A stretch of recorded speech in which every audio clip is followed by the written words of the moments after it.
करे ज़ुल्म केॾो शिमिर तो छॾियो शहीद इमाम हुसैन के क्यों करे ज़ुल्म केॾो शिमिर तो छॾियो शहीद इमाम हुसैन के क्यों करे ज़ुल्म केॾो ज़रे जोरम को तो के कोन आयो मिलियो छा तोखे यज़ीद ॿुधायो ज़रे जोरम को तोखे कोन आयो मिलियो छा तोखे यज़ीद ॿुधायो ख़ुदा जो तोखे को ख़ौफ़ न थियो शहीद इमाम हुसैन के क्यों करे ज़ुल्म केॾो शिमिर तो छॾियो शहीद इमाम हुसैन के क्यों करे ज़ुल्म केॾो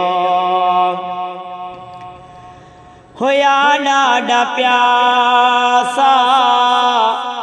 हुसैन जा बचेड़ा पाणीअ जे ढुक लहे रोवनि प्यासे नंढेड़ा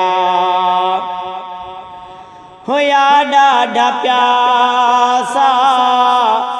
हुसैन जा बचेड़ा पाणीअ जे ढुक लहे रोवनि प्यासे नंढेड़ा शहादत जो रुतबो मिली तन खे वियो शहीद इमाम हुसैन के क्यों करे ज़ुल्म केॾो शिमिर तो छॾियो शहीद इमाम हुसैन के क्यों करे ज़ुल्म केॾो रखी जंग जारी दुश्मन सां पल मञी हार नाहे कॾहिं मुंहिंजे शेर दिल रखी जंग जारी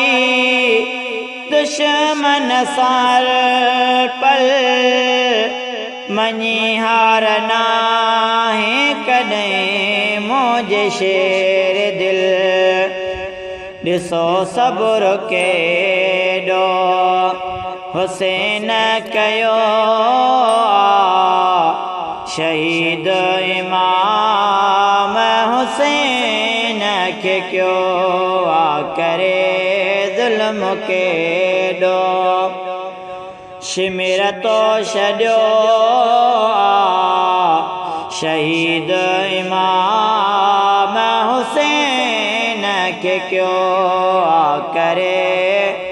ज़ुल्म केॾो मिठल बुॻिया मां सलाम कयां थो ज़िकिर हुसैन जो सुबुह शाम कयां थो मिठल बुॻिया मां सलाम कयां थो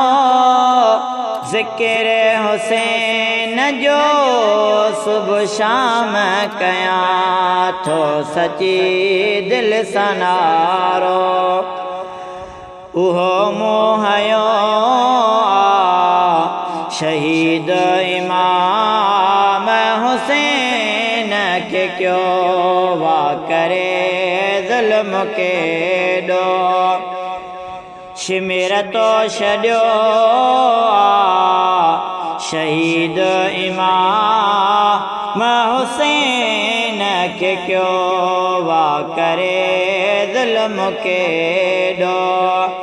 शिमिर तो छॾियो शहीद इमाम हुसैन के क्यों